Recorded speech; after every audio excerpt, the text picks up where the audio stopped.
All right, we got episode 32 of the Church Digital podcast, and this is going to be a fun one. This one was recorded live from the CITN Church IT Network Conference that we just recently had in Kansas City, Kansas. Yes, we were on the Kansas side of Kansas, not the Missouri side. I checked my phone several times to make sure I didn't warp between states throughout the conference, but we were on the Kansas City, and it was a great conference. By the way, through the Church IT Network, we had 25, 26, maybe 27 breakout sessions strictly designed towards church online and online ministry. It's a phenomenal conference. If you've never done it before, if you haven't checked out the Church IT Network as a church tech crew, as online ministry, as church online people, you should definitely check that out. I led a panel of 4 at the Church IT conference, specifically discussing how to redefine the why of church online.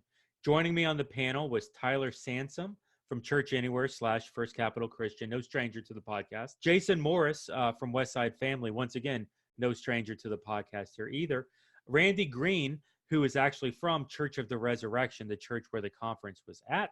By the way, who has a master's in divinity, and his thesis was specifically written on church online, which I found awesome. And then finally, Jan Touchberry from Christ Fellowship. Now, it's not the Christ Fellowship in Miami or the one at West Palm Beach. This is the Christ Fellowship in Dallas. Yes, there are a lot of Christ Fellowships here in the church online realm.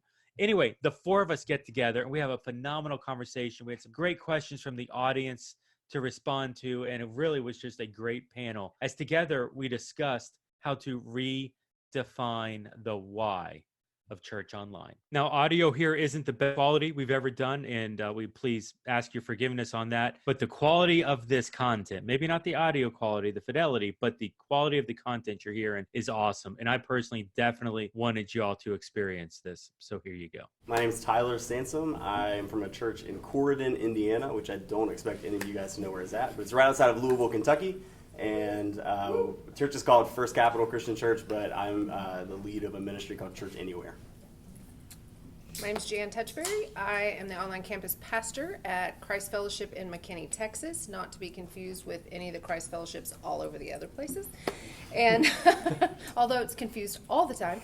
And I have been doing church online for about the last 10 years. Hey, I'm Randy Green. I'm actually on staff here at Church of the Resurrection, so welcome to Church of the Resurrection. Glad you all can be here. My role here is like kind of the lead of all of our digital marketing and engagement. So this is my first time at Church IT Network because I'm in our communications department, not our IT department, and so I'm like expanding the worldview of what I do to be with you all today. But I'm excited, and I also have a Master of Arts in Theological Studies degree from a seminary here in town. And so what we're talking about today is something that's very close on my heart, this like integration of what it is between like the digital world and the church world and how those aren't necessarily separate spheres. So yeah, thanks for being here. I'm Jason Morris. I'm Global Innovation Pastor at Westside Family Church, just about 30 minutes away from here. I oversee the digital expression of Westside Family Church and use it to catalyze global church planting movements around the world. Awesome. So let's just dive into this thing. So we're going to redefine the why of church online. First question we're going to ask and see where we go. Why does your church do church online? Subnote: it's more than just so some lazy guy can watch church in his underwear, right? I'm hoping. Did not write this. No, okay, I wrote it. I wrote it because that's the conversation I've had pastors. Hey, can we not broadcast within like 15 miles of our church? Because we don't want people to stay at home in their underwear. Yep. But there's more to church online than just to let this guy stay at home in his underwear, right? So open for the room. Why do you guys do church online? Okay, I'll talk. All right. Somebody has to. All right, so for me, church online is so important and so primal to what we do because Jesus said, go into all the world. And that's what we get to do. So basically, that's it. Cliff Notes, that's it. I believe that Jesus gave us technology as a force multiplier for the gospel. And we need to use it, and we will be held account for not using it if we don't. That includes the internet, includes social media, includes everything of technology that Jesus has given us to extend his kingdom. So I would feel really scared for not using it.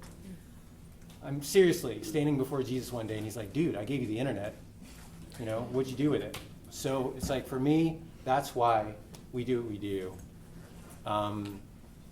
To answer the other part of this question is another conversation, but I'll let these guys speak into that. Well, I will address the lazy guy. And, Okay, please. Because I think anybody who's been in the online church sphere has heard that come out of somebody's mouth in your leadership at your church. And what we pretty quickly found at our church is that, are some people gonna say, well, we just felt like being lazy and watching church online in our pajamas? Yes. But that's not the majority, and what we found is, for people who cannot get there, whether it's because they have sick kids or they're traveling or whatever the life circumstance is that prevents them from walking into the brick and mortar, it allows them to stay connected. The question, I feel like, equates dress code with laziness. Yeah. And we shouldn't, I don't care if you're in your underwear or not. Are you a soul that needs Jesus? Yeah. Yes. So I don't care what you're wearing. I think the question, the underlying question, is the laziness part of it. And for whatever reason, there is this weird stigma that I don't think is as true today as it could have been 5 or 10 years ago. Yeah. Because today, literally, there are people that are intentionally gathering their families and their neighbors, maybe in or not in their underwear, I don't know, but they're intentionally. Depends on how weird they are. Sure. But they are intentionally being missional right where they live, and to say that that's lazy, I think, is an insult to the vision that some people have in using church online. That's true. To say that's lazy is taking the vision of what God had for the church, period, way out of context. Right. But, It's actually more lazy in some cases to show come to up church and do nothing. to church Yeah. and do nothing. Yeah. For us, we are an exceptionally small church to be to do online ministry. You don't think of a church our size doing that. Jason's actually been there. It's the worst possible location for a church. I'm not exaggerating. We were in a dead-end street on in a neighborhood where everything's been built around us, but we're like way away from the expansion of the town. And the town's only 3,000 anyways, so like a super small town. So for us, we started doing online ministry because that's where people were. We were in a town where, fortunately, we're drawing a lot of people from our area, but we figured a lot of other people needed the gospel as well, and so we were doing everything we can to one day look at Jesus and him say, well done, good and faithful servant. Yeah, so in the process of redefining and reshaping what church online is, we really find ourselves maybe reshaping what the word church is, which will get us to question 2. How do we define church? How much time do we have? Right. Go for it. So this has been something that's reshaped for us at First Capital over the last 2 years. A lot of people, for a long time, a lot of people have looked at church from the Acts 2:42 perspective of the gathering and eating together and praying together, and that's 100% what church can be. But I think church started back in Acts 1:8, which is you get the Holy Spirit and it gives you power, and then you go out and be witness.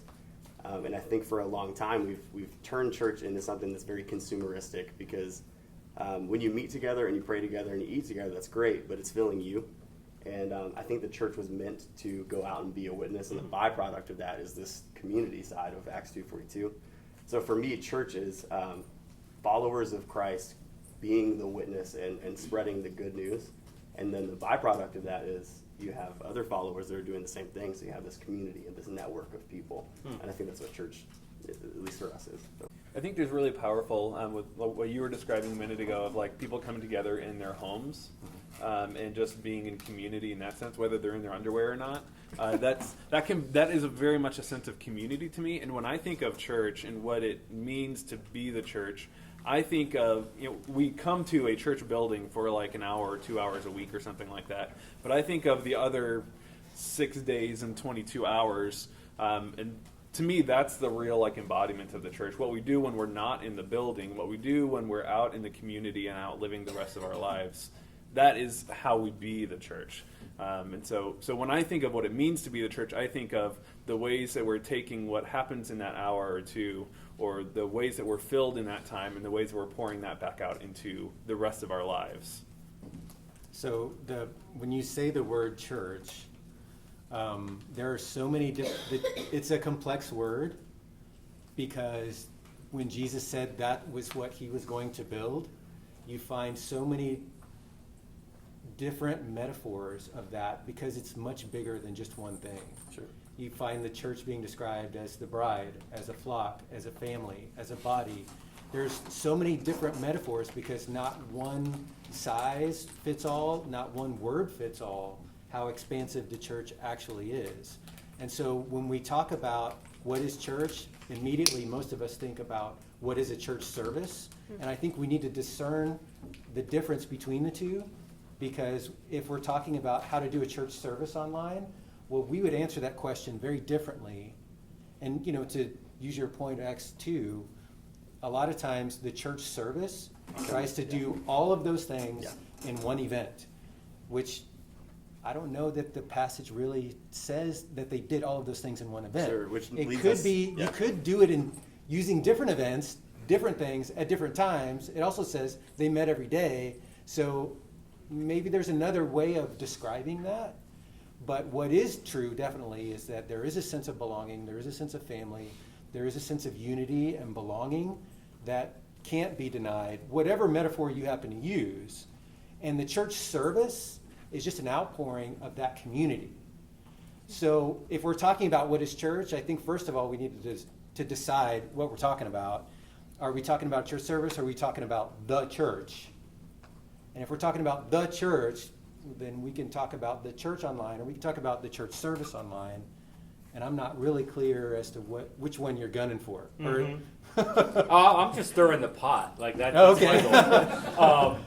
The end game is that I would suggest that a lot of churches today define that church by the 1 hour on Sunday. Right. And that's what the confusion is. is. And as we talk with staff, at least as I've talked with staffs about, pouring some energy into other things, or going away and doing something else with that, because there's more to a church than just that 1 hour on Sunday in the physical space. But in our virtual spaces, there are 5,000 to 10,000 churches each week that broadcast their services in some context, whether it's Facebook Live, whether it's Chop platform, Right. YouTube, whatever. We're broadcasting the service. But when it comes to that next piece, doing some sort of a small group, a biblical community, a disciple-making process in that.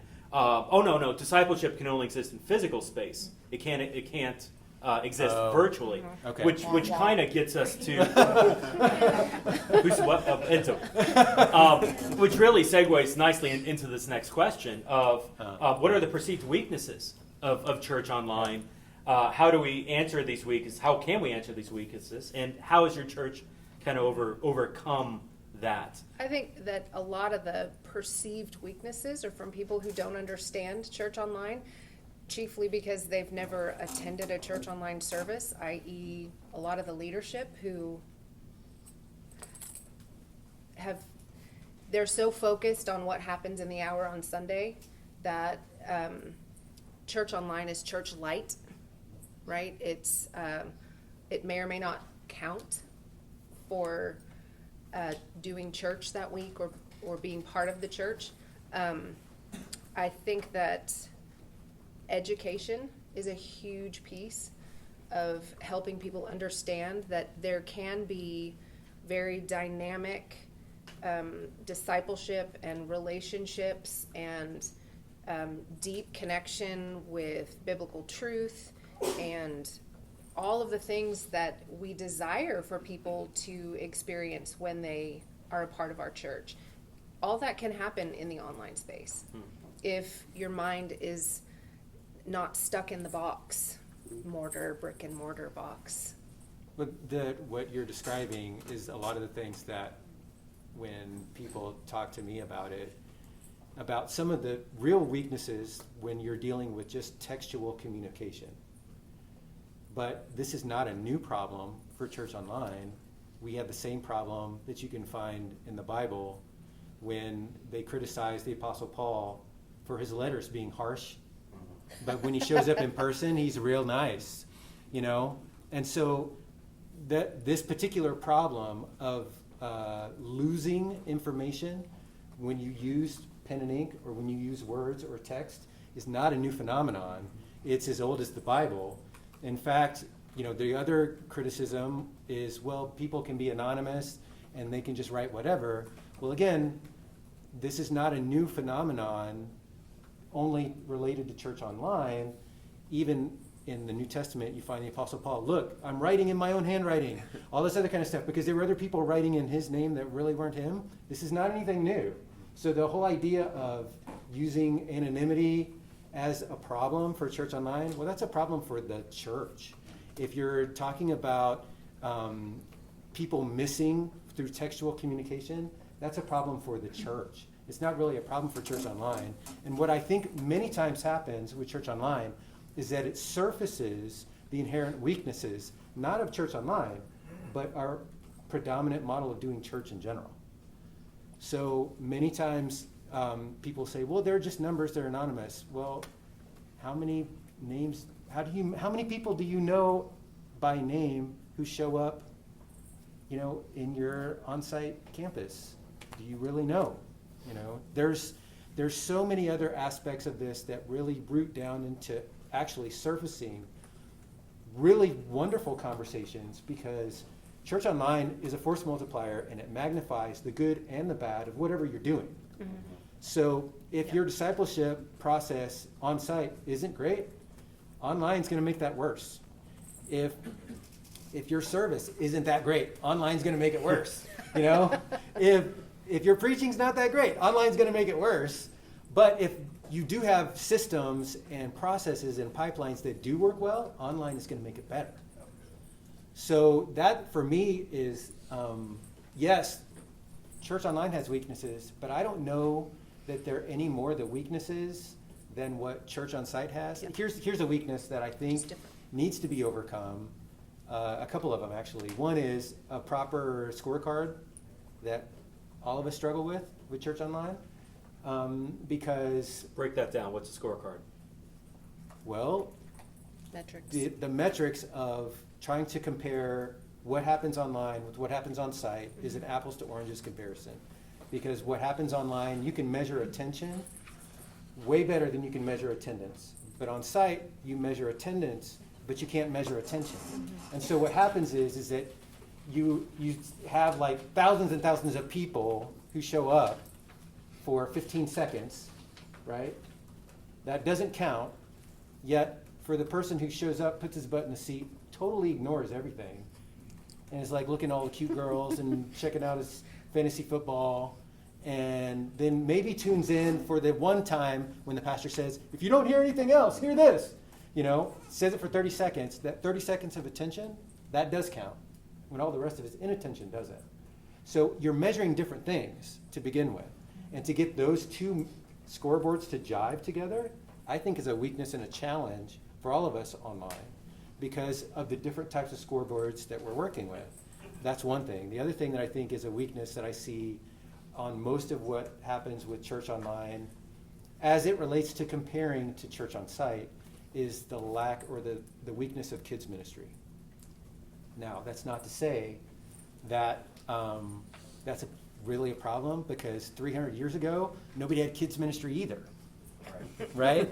And somehow the church survived, right? And so for the family who's in their underwear with their PJs, with all their kids, that's trying to do church as a family, integrated as a family, and doing that church online, that says more to me for the parents and their intentionality of what they're trying to do with their kids and taking ownership as the spiritual leader of their household. That says more to me for that family. And if we don't have kids ministry in the way that we have kids ministry on site, I don't know if that's a weakness or not, but it is an apples to oranges comparison. Well, I mean, at minimum, it's an opportunity, right? Because Right. now we as a church expressing ourselves online have a responsibility to empower that parent. I got two kids, 9 and 11. I would love for a church to empower me with resources to allow me to better disciple my kids, Right.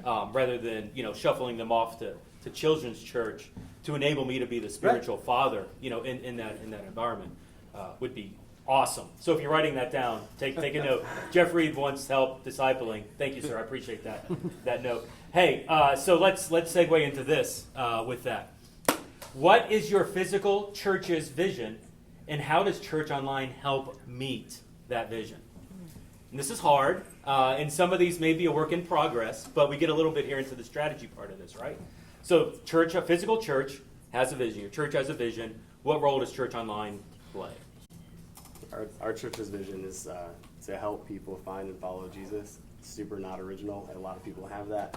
But the thing that we've done is on-site and online, and then at our micro-sites, we have this linear discipleship pathway.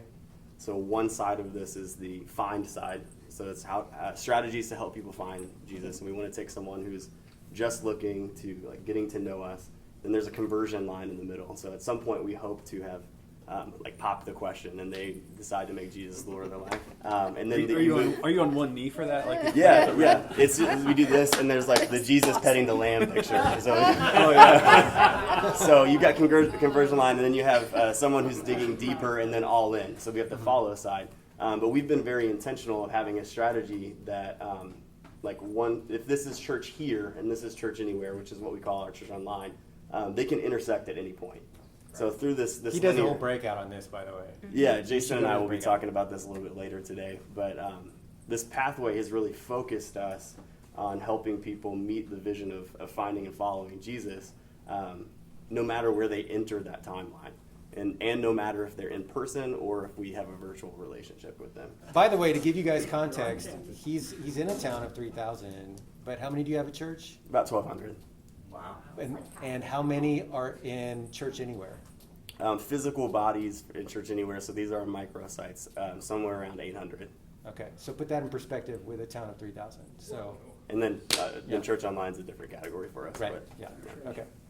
It's amazing what happens when you take church to the people instead of making the people come to church. All right, so anybody else want to chime in here? Church Online physical vision? We just tightly align our online vision to the physical church vision. I think it should be that way. So for us at Westside, it's loving Jesus, becoming like Jesus, and sharing Jesus. And what we do online is helping people love Jesus, become like Jesus, and share Jesus. Online, we kind of use that as a qualifier, but I don't even think it's necessary. That's what we do. Sure. For us at Church of the Resurrection, our big kind of purpose is to build a Christian community where non-religious and nominally religious people are becoming deeply committed Christians. And so, there's a lot you can unpack with that. But for me, the real power behind online church is the idea that we can develop that community of deeply committed Christians. We can ask people to go deeper and deeper within their Christian faith at any point throughout the day, throughout the week. So it's this thing it permeates their lives. So instead of asking them to come to a service for an hour once a week, we can throughout the week be a presence in their lives. Asking, how can we be praying for you? What do you have going on that we can be in ministry with you? And just those kind of things. So it's just the perpetual access that we have to continually work with people to become more deeply committed Christians. I love that, which segues excellently into the next question. I'm broadcasting my services online. Later. Isn't that enough? Oh. Well, yeah. No, I'm just kidding. Why don't you go take a nap over there? We'll come back to you later. It would be enough if church were just a church service. Yeah. And some churches are like that. And if that's all it is, then fine. But most people I talk to, most pastors I talk to, while that 1 hour tends to consume a lot of their time, all of them would say that the church is much bigger than that. It's not just a church service. Because if it is just a church service, we should all be in our underwear and watch TV on Sunday morning, if that's all it is. Which goes back to the why. If your church's vision is not being fulfilled, then you're doing something wrong with Church Online. For example, everybody have a cell phone in your pocket right now. okay, I'm assuming you don't only have that cell phone in your pocket at 10:45 on a Sunday morning for an hour, correct? And so, like, if we can't help people find and follow Jesus in our case, for the rest of the hours of that week, with things that you literally have in your pocket, then we're not fulfilling the vision of our church. That's not being the church. We're just simply doing something because other churches are doing it on Facebook. I love this. My pastor says that church online is wrong because church is only in physical space. Help! Exclamation mark, exclamation mark, exclamation mark. By the way, I hear this a lot. Hebrews 10:25, do not abandon meeting together, blah, blah, blah. So how somebody out there is thinking this, I guarantee somebody's had this conversation with leadership. How do we respond in a situation like that? Can I give a personal story? Please. Yeah, so it's, last week, 2 weeks ago, 2 Saturdays ago, I preached a funeral of a lady named Betty. And the first time I ever saw her in person was in the casket. So if you can tell me that I was not meeting with her because I was only talking to her online, that would discredit the fact that, like, she had said I was her pastor and had requested, knowing she was sick, had requested me to do that funeral. And so there's a real argument to be made that our culture has already moved past the point of community only being face to face. Jeff, I would consider you a friend, and we've only seen each other in person twice ever. But Aww. I know, right? That's sweet, man. But because of 2 hours sleep, thank you. because of Zoom, because of FaceTime, because of constant communication, I believe absolutely that we've met before, besides the 2 times in physical space. And so I don't think there's a whole huge argument for that one. I think that's just pastors being a little behind the culture. That's so true. I think, well, I also think that we have to consider, even church online has morphed so much over the last 10, I don't know, how long has Life Church been doing church online? I feel like they were like the 31 beginning. years. 31. But I feel like over the last 10 years, even what a lot of us who've been in that space has morphed as culture has changed and technology is moving so fast right now. And people who are not even willing to try to keep up are going to miss the boat. We are raising digital natives right now. That's all they know. They don't know a world without it. And so if we are not figuring out, and I think what you are doing, we need to go have lunch or something because I really want to talk about what you're doing. But what you're doing, and it's not church online, it's the church online. And that's the key right there. That's awesome. I was just going to ask the question. It's been said that Generation Z, Alpha, and the Millennials are the first generation that may never enter physical church doors and may be purely digital. I'm curious how churches tend to react to this new reality. Ostrich, They're already and sand. Depends on the church, I think. Yeah. There's a movement. There's a really interesting conversation. I don't want to have it here, but what would it look like if a church lived only in digital space? How can a church move away from a weekend service oriented ministry plan to a discipleship oriented, empower the people to be the pastor plan, and become a much more multiplication, duplication process of enabling not the pastor to be the hero of the story, but the people to be the hero of the story. And like I said, if you're interested in that conversation, tomorrow I think there's like a micro location conversation panel I'm leading. We're going to get into that over there because that is a completely separate conversation. But at the end of the day, you're right. The millennials are. I do think that the generations underneath that, I think there's an opportunity to engage a little more. Millennials have been damaged by us. We're the worst. Yeah. Man, you're a lot more honest when your lack of sleep. This is good. But I do think there's an opportunity for the church to turn it around. And what's interesting is I think you need different models to reach different people. And I think the existing model of the physical church will continue to exist and will continue to be successful. I do think we need another model. And I'm looking forward to seeing that model develop because we need to do something else to reach other people. You can't cram everybody into this physical model. Really fast to address that question. And Randy said something about it earlier about how online we have a unique opportunity to engage people more within the service. So that's really made my church rethink the way that we do physical church as well, along with the microsites that we have and things like that. But 3 weeks ago, we launched our very first, I'm going to loosely call it a millennial service, but we would never tell our people that. But we tried to take what we've learned through microsites and the fact that we can engage people throughout the service online and see what that would look like to build a service around that type of community in person. And it's been unreal how quickly the growth has happened. So this week alone, we almost matched the amount that is in the regular auditorium within this new type of service. It's literally like table groups. You do worship together, but like there's a break every 10 minutes in the sermon where you have 4 minutes of discussion about what you're talking about. A lot of other elements I'm not going to go into, but people are always going to create or crave community, period. We are designed to have community regardless of your generation.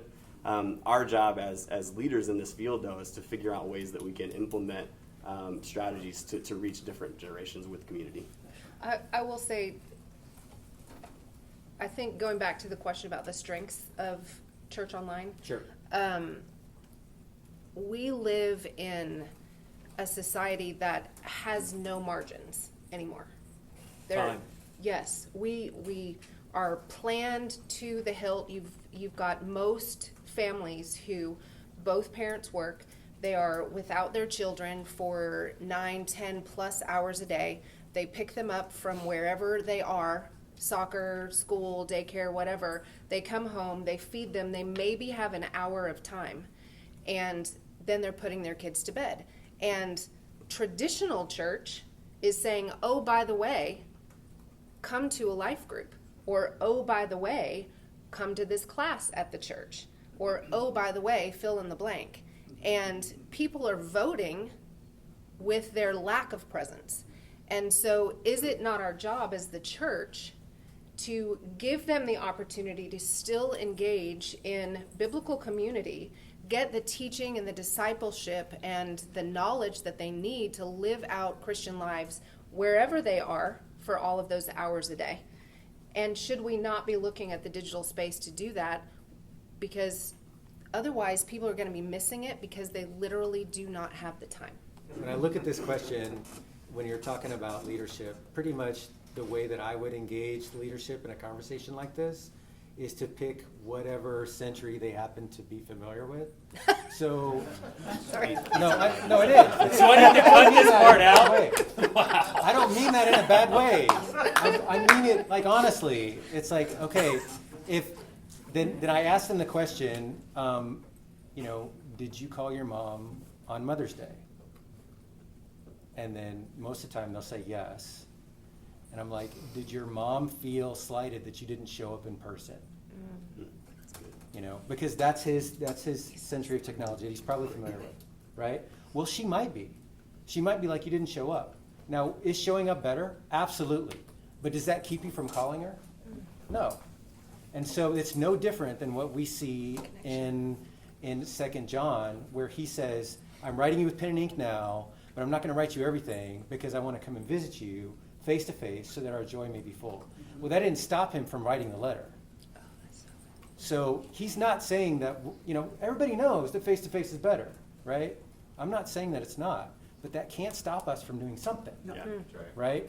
And that's, if we're going to be so purist about it, then we're not going to do a lot of things. So if, again, the guy that's like, if only your physical meeting works, ask him if he's ever prayed with someone over the phone. Mm-hmm. And if he has, well, did that count? Because you weren't physically together. And then there's this other passage in Scripture where the Apostle Paul says, I can't be with you, but I'm with you in spirit. Well, what does that mean? We say that word all the time, and I honestly believe that the spiritual realm, the Holy Spirit, transcends time and space in ways that we don't understand. That's right. And if you've ever been online and have prayed with someone online and ministered to someone online that's across the world, you know exactly what I'm talking about. Yeah. Because it transcends all of that. when you're connecting at that spiritual level. And if you haven't experienced it, it's hard to explain. But sometimes if you pick the right generation or the right century of technology, then they start to get it a little bit. I am going to shift a bunch of stuff because I really want to have this question. I may come back. The year is 2029. No. What does church online look like? Okay. I think one of the things that we don't think about a lot is that we are very young in what the digital world looks like. Like the shift of that has been brought about through social media and things like that is this seismic shift in our culture. I've heard a lot of people compare the internet to the printing press and how it revolutionized the distribution of information, but I don't think that's big enough to describe what we're actually seeing. What we're actually seeing is the cultural change that happened when written language was created. When we go from an oral culture to a literate culture, that transforms the way that we think about time, because we can record events that don't have to be communicated interpersonally. They can be recorded and they can last for centuries. It shifts the way that we think about relationships, because we can communicate with people who don't live near us by writing them letters and things like that. So the transformation that happened when we went from an oral culture to a literate culture is, I think, very similar to the culture change that's happening that we see right now. And we are participants in the very, very young infancy of this change. And so when we look at 2029, that sounds like it's so far away. That's 10 years away. But that is nothing in the amount of time that it's going to take to really live into what this new culture looks like. And so I'm not really answering the question here, but I think that it's important for us to recognize the scale of this, that it's going to take multiple decades. I'm thinking 100 years from now, we might have a good grasp of what it means for us to exist within a physical and digital context simultaneously. And so Until then, there's TikTok. until then there's Yep. Who else? I don't know what it's going to look like. I didn't know what it would look like 3 years ago, but I believe that it'll be more important than we can imagine. So if we look back at Acts 5-ish, so this is after Pentecost, and after everything's kind of going well, the first believers, they would meet in Solomon's colonnade, and I think the verse says something along the lines of they would meet there, and even though they were well regarded, no one would dare meet with them. So what that tells me is that they used to meet someplace, and even though they were well regarded, once they started to grow, people resented them. But then the Bible says right after that their numbers grew every single day. So people didn't want to come join them, but still their numbers grew. And I feel like we live in a culture where we're consistently growing into this resentment phase. Nothing that you see culturally would say, hey, let's lift the church up. Anything you see that let's resent them even more. And eventually we're going to reach the state of persecution to where people would not dare join us in person. But because of our online avenues that are in the baby stages, that's going to be so much more important to help fulfill the part of being added to daily. We see it in, Jason, I'm sure you see it a lot more than I do. Oh, yeah. But Globally, overseas, it's already happening. that is how the gospel is being fulfilled overseas is through the internet. And I think that's coming here. What we're doing is so important because of that. I would be surprised if, first off, what does church online look like in 2029? I think it just looks like the church, because it will just take over the church. Because I don't think we'll be having these discussions in 2029 about church online, because it will be the primary expression of church. And the secondary expression is, when do you guys get together every now and then? When's your meetup? That will be the question. Whereas that's what I think is going to be happening, where we will be living in the online space that we already do anyway. We'll be living in the online space, and our sense of identity, belonging, and family will be technologically leveraged, that we will occasionally get together for meetups to have fun and parties and stuff like that. That won't be happening every Sunday. They'll be happening once a quarter, once a year, kind of like how we're doing this gathering right now. And this is a lot of fun, and I really enjoy it. And this is we are beta testing what I think the church will become, because we're all in the Facebook group together. We all message each other on Slack, and we all, text each other and all that kind of stuff all throughout the year, and then we get together and give each other a hug. That's what church will be. Yeah, and here's the tension, though, is we have to be okay with that. We can't push back like we currently do. There's so much resistance to church online. That's why there's like 3 questions about it in this panel. But until we get to the point where we're okay with it, we will not be able to effectively do ministry moving forward. I think they will become okay with it once it just dies. Yeah. It's going to be a hard process. Or it gets regulated out of existence. Yeah, I mean, let's put some numbers on this, just for kicks. 325,000 evangelical churches in America today. That's rough. Maybe it's more than that. Arguably 5 to 10, maybe 12,000 are broadcasting each week. That's a massive transitionary shift, because the majority are saying it's not acceptable. I agree with you, Jason. I just think it's going to be an ugly transition from 2019 to 2029, where that's now the standard. I'm working with a pastor and this is a true story, pastor up in New England area. And he is in the process, 1,000-person church, New England. He sees maybe 120 people a week. He's got this massive campus. Nobody comes there. His numbers, he tells me, 97, 98% of the people in his area don't want to come to church. They don't even like church. There's a very strong bias against Christianity. He's in the process of wanting to sell off his buildings, wanting to go down to a completely digital microsite model, set up a broadcast center somewhere to broadcast a message out and empower people not to come sit in a pew, but to go out and to do church in the homes. That's the model this guy's come up with entirely on his own, basically out of survival, because if that doesn't happen, he can't afford the mortgage and the maintenance on this facility, and he's going to have to shut down. And it's going to be a scary, and I always hate to be the prophetic guy because I'm really not, but it's going to be a scary transition in the next 5 to 10 years as we start to feel some of that persecution, as we start to, oh my gosh, church no longer has tax exempt status. Oh man, we got to pay property tax on all these massive buildings and campuses. There's going to be a world of pinch, and the church is going to feel itself transitioning more and more to a digital expression of worship for that. I was going to mention, you're hitting directly on a 10-year window where by 2029, up to 40% of all jobs are going to be automated according to Oxford Academia. Yep. That means the impact to the congregants is phenomenal. I mean, I can't get my head around what that looks like. Yeah. Yes, sir. Last year, if you remember, we had David Soto, VR Church. DJ. Yes, sir. Yeah. Yep, DJ.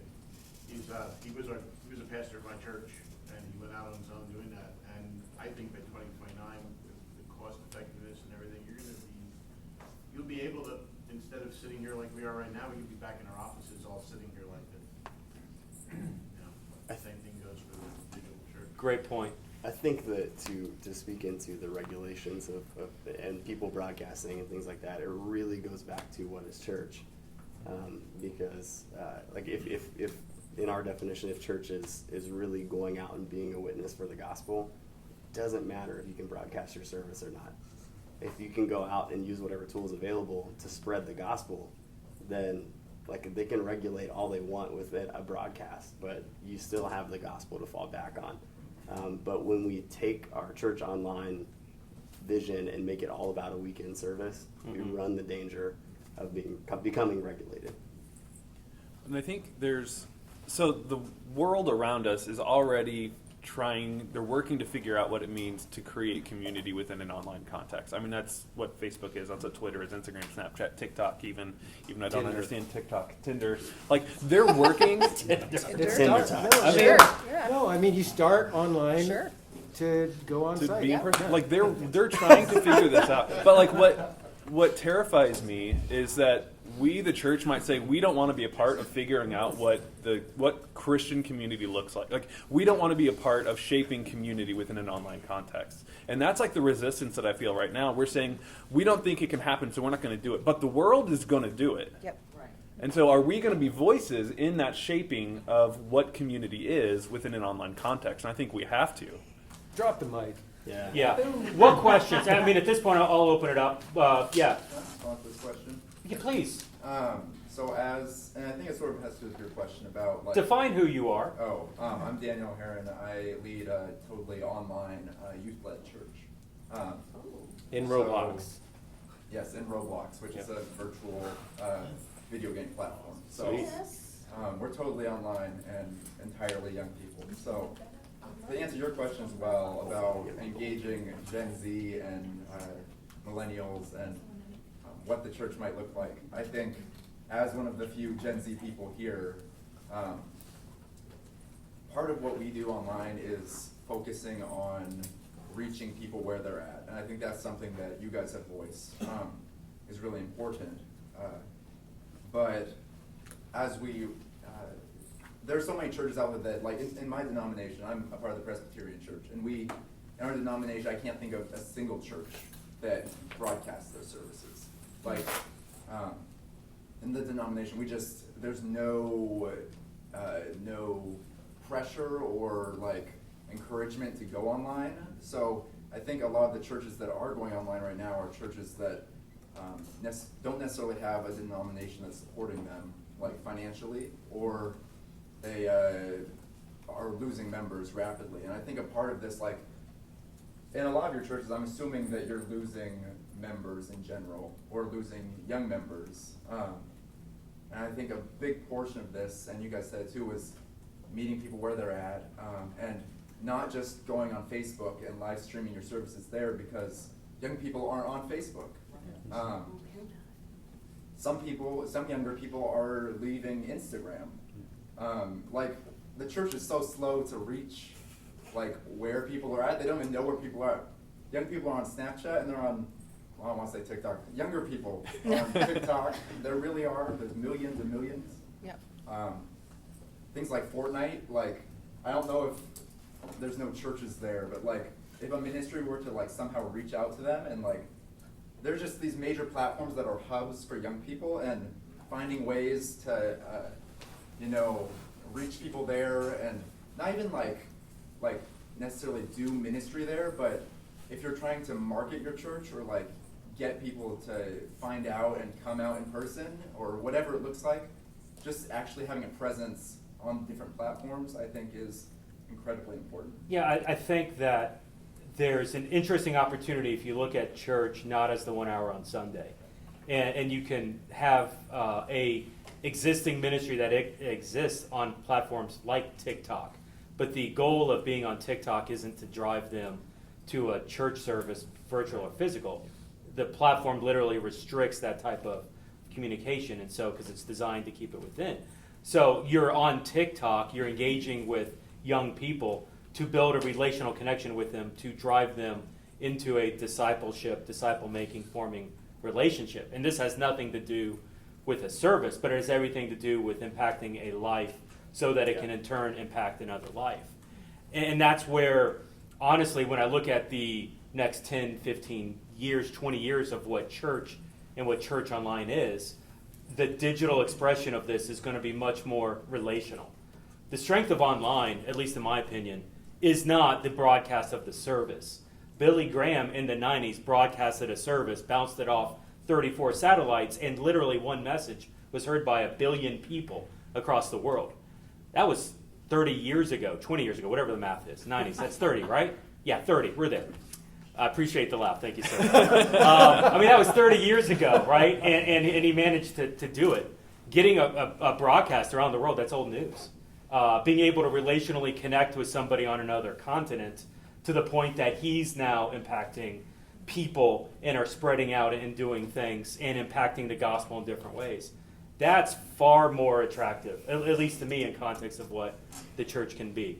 Well, I tell you what, I just want to open up for questions. So what do you got? Do you think in 2029 the church format will look less like a planned service and we're doing this and we have a lot of people and moving parts and doing this, and more like a free form, 10-minute, 20-minute blocks of time throughout the week and around time? I personally, and I'll let others answer in a sec, I personally think the existing model of church will continue.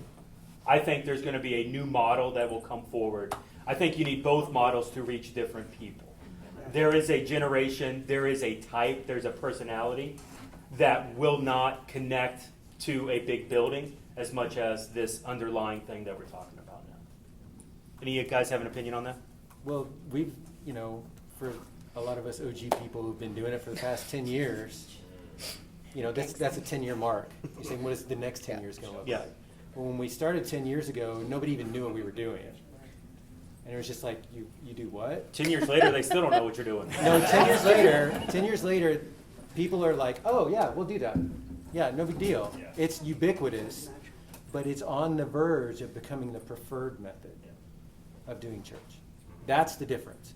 And where before it was like, oh, this is a cool option for like fringe cases 10 years ago, now it's become very commonplace where it's like if you don't have an online presence or something like that, you're a little bit backwards or maybe Luddite, I don't know, but whatever that is, it's just, it's like, well, why not, But because now it's shifting into the preferred method.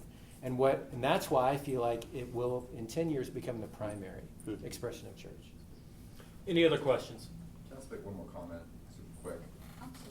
I just wanted to encourage everyone, I'm sure we'll talk about it more, but doing ministry online when you're reaching people is so much cheaper. So much cheaper. For example, in my church, we reach 24,000 young people, 70 countries. We've been doing it for 8 years. In the first 6 years, our annual budget was less than $350 a year. I mean, there was no personnel, but like the total operating cost was so little. So I just want to encourage you guys with that. It's a big, it's a lot of work, but it can be done, and it's Don't really let cool. Your financial person talk you out and say it's too expensive. Push back on that. Yes, ma'am. I'm just curious what you guys think the role of privacy and security will play into the 2029 church. Any of y'all want to take a crack? Cool. Well, I think, okay, like, let's say future, it wouldn't surprise me if we all just end up with some kind of blockchain identity so that it becomes less of a factor altogether because everybody is going to be known and they want to be. The problem is today people are creeped out by all of the weird marketing and the ugly side of identity, when in all reality, if you're going to advertise to me, I would rather have a targeted advertisement anyway. Advertise to me about something I care about, not all this stuff that I don't. Like, don't give me a Victoria's Secret. It's like, I don't care about that, or at least I shouldn't, And so the point I'm making is that I believe that we will have this ubiquitous identity that will translate across the social fabric of which we live. And by that, everyone will be known all the time, and everyone will be okay with it. The point where the digital natives of Gen Z, they're on all these platforms, and they understand how to manage their privacy much better than their parents do. And so the awareness of the digital native toward their own personal privacy is much more acute than what we're used to, and where the shock comes for us, I don't think is going to be the case in the generation to come, because it'll just be a part of life. I've never seen a Gen Z or millennial person post like copy and paste this because Facebook's changing their privacy settings. It'll be $13.99 tomorrow. That doesn't happen. So. One second. The power is not in a broadcast out. The power is in an individual. Yeah. And so a lot of times the privacy issue in the future, I don't think it's going to be a problem, because I think I'm having a conversation with a friend.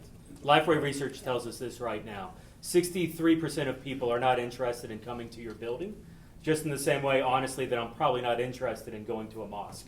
I already have my spiritual identity formatted. I know what I think I know, and I'm living my life that way. The majority of people already feel that way. 80% of people will have a conversation about their faith with their friends if they see that their faith is important to their friends. And so the empowering of others to have those conversations is where we are going. We are already transitioning today, and I think that's just going to continue on in the future. Yes, sir. Yeah, go ahead, Daniel. So kind of talking about what you were talking about, like the privacy laws and just technology in general. It's advancing so fast. How do you keep up with it? 'Cause I'm sitting here 25 years old. I don't even know what TikTok is. Like I'm still trying to figure out what it is. How do you keep It's a Kesha song from like 2007. It is. It's kind of catchy, but Yeah, don't like say you like it, but it's super catchy. To be honest, sometimes some of this stuff is a distraction. And so I don't think, and I'm all about, and I encourage churches to be innovative, but I don't think that the goal is not to be innovative, to be on every platform to do that.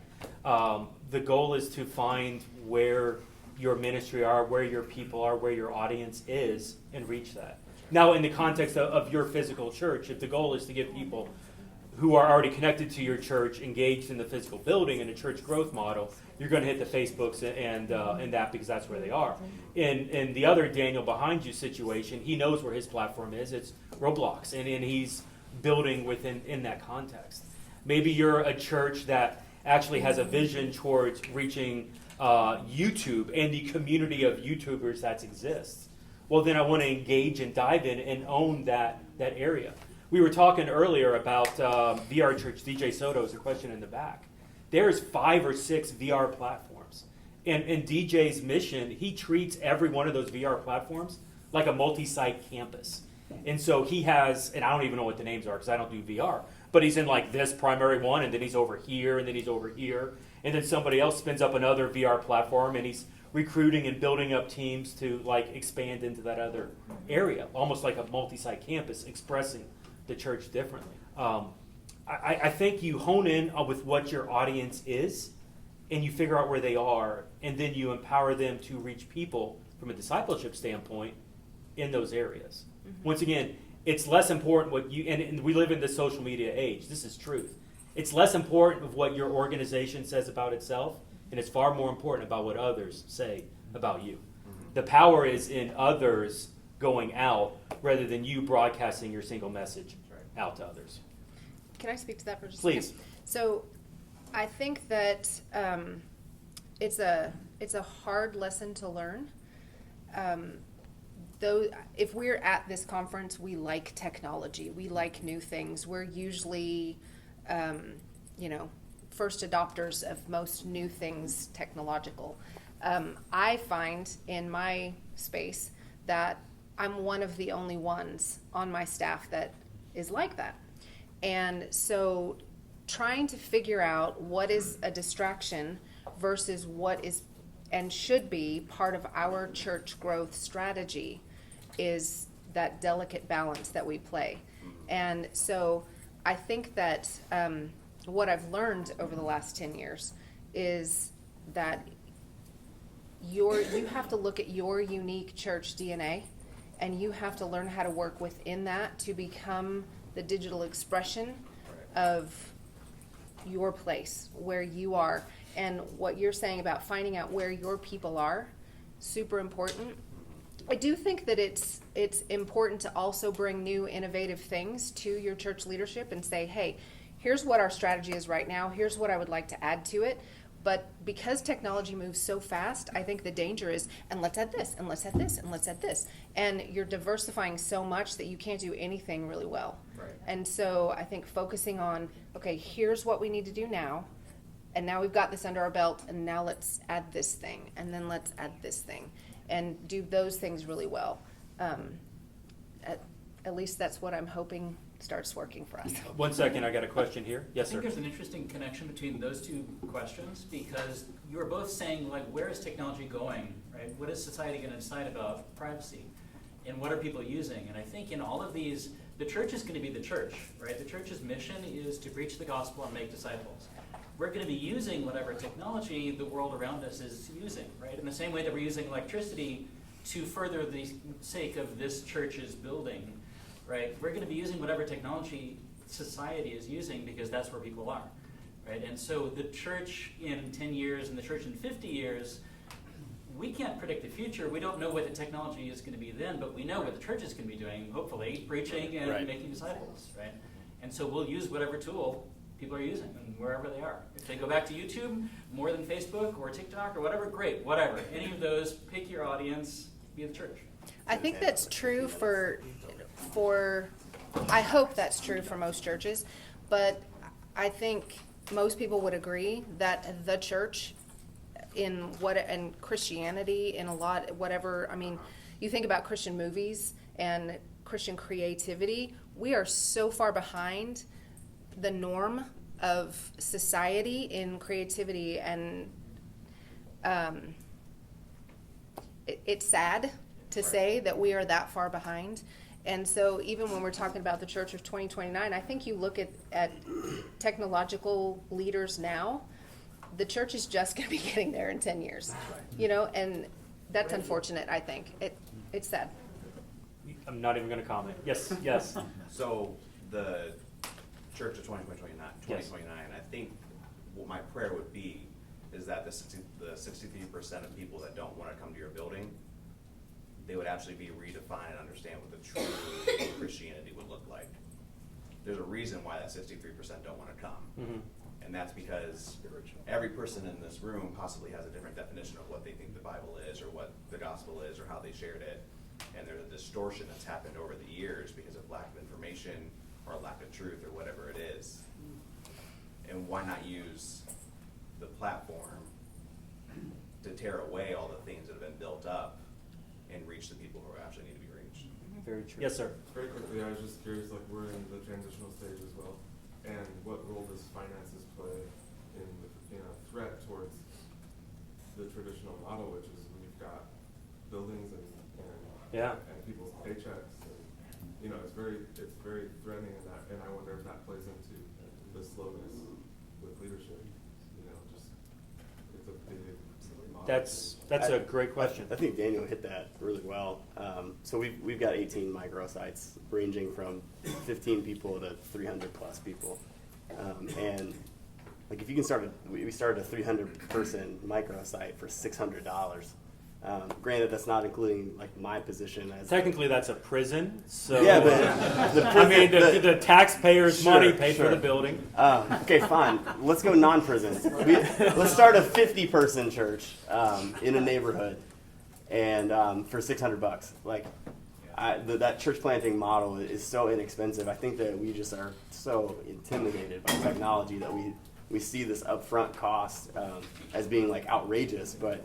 Where's your faith at? Yeah. Where's your faith at? And two, like, what's your goal? Like, if your goal is really to just go out and make disciples of all nations, you can do that pretty inexpensively, I guess. Well, and let me unpack a little bit, because there's this other level of are people at a 50-person micro location, are they tithing? Are they giving? Which I think is more of where you're wanting to go. Yeah. Here's the challenge that I would say is, if you didn't have to pay for the 5,000 person campus, could you imagine what you could do with the money to invest that back into the community to make a difference where people are? I was in Colorado. I'll tell the story. I was in Colorado over a couple days ago, and I'm with an Uber driver, and I'm having a conversation with this guy, and this guy's not a Christian. I know this because he F-bombed like twice on the drive, and maybe I'm assuming that could be wrong, but he was he was showing me an example of a church. I'm not going to drop the name of the church. But in Colorado, there's a giga campus over here to the left. And I said something about I was working with churches, and he started talking about churches. And he's like, well, like this church over here that's got all the money. Like, look at just how much money they have. Talking about the movie. It's like, yeah, they're talking about this building. It's like all they have is money. But the perception is the church was using the money for themselves to build this giant building and not pouring it into the community where this guy lives. And it's a mess, where we have an opportunity to do something with our giving selflessly, not selfishly to build a better building, but selflessly. And I say that, this is a glorious building. I don't want to knock this place. But there's an opportunity for us to do things with it in the community as well. Yes, sir. What would you say to the church that's pretty established, been around for a long time, but are slow to change and, resistant to even online ministry? We're 10 years in. If they finally get on board, they're going to miss, then the next thing comes, and it's hard to get them to commit when there's a new thing on the horizon. I would take it missiologically first, not this is the next new tool, because if you look at the history of the church in the past 50 years, you've got, church growth movement, you've got Willow's seeker-sensitive kind of deal, you've got multi-siting, you've got micro-siting, you've got church online. All of these things are tools to do the Great Commission and to figure out, okay, for a lot of people, doing online ministry is an extension of a lot of these other tools that they're standing on the shoulders of giants. So but that's not to say that it should be that way, but that's how it commonly is. So a lot of multi-site churches that have decent production and are more attractional in nature tend to open up an online campus more easily and readily than ones that don't have that infrastructure and that history. So I can't really properly answer the question, but what I can say is that if you're trying to do online ministry of an online service, you don't necessarily have to do it with that attractional model and with that particular ministry stack in place. You can have a different online church model that is different in the way that it expresses what you do have. But let it express what you do have. And instead of trying to make it, what you're asking sometimes for some churches is to not only start an online church, but to accept the entire ministry stack that went with it. And that is, I don't think, wise. Because God calls different churches to be different things for different people. Let your online expression be of what Jesus has called you to do first. And then just magnify whatever Jesus is doing there. Hey, okay, so we're going to break the podcast right there. I love this. And this idea that church online is more than just a broadcast, just like a church should be more than its service. It's 1 hour service on Sunday. There's a challenge to live by for us to look at our church beyond what our building is, to look at what the future is going to hold and how we as a church body can do Christ proud by seeking after and expanding this idea of discipleship, by helping people grow deeper in their faith so that they can in turn help others. Church, here's the challenge for you. I would love for you to look at your church online as who's the hero of this story. I mentioned it briefly in the broadcast. The hero of your story oftentimes is the pastor. What if, and just what if, we shifted gears where the hero of your story wasn't someone who's paid to do the job, but what if the hero trained others to be the hero? What if a pastor shifted a little bit and made others the hero of the story? What if we empowered others with evangelism, with discipleship, with generosity, so that they could go out empowered to go out and be the person that God called them to be? What if the church wasn't about us as pastors and staff? What if the church online was about them? We'll see you next week here at the Church Digital Podcast. You all have a good day.